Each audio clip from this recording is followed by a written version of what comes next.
भारत में दुनिया का सबसे बड़ा टीकाकरण अभियान शुरू होने जा रहा है।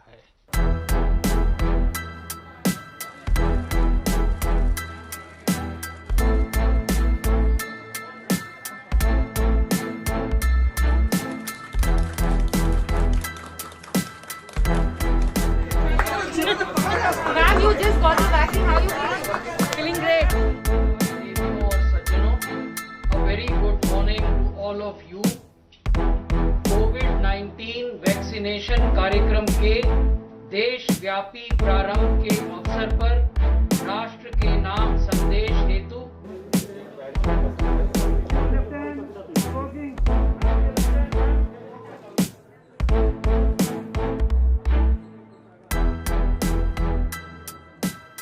जिसे सबसे ज्यादा जरूरी है उसे सबसे पहले कोरोना का टीका लगेगा।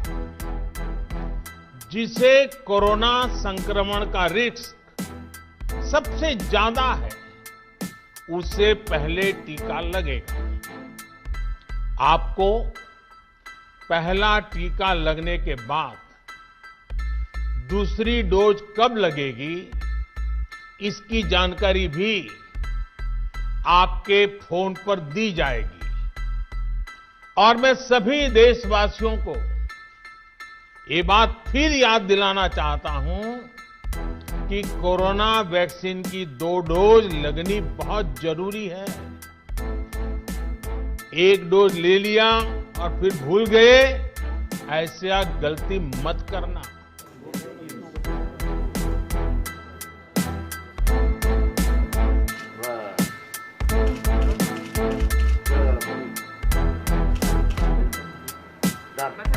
কোনো অসুবিধা নেই।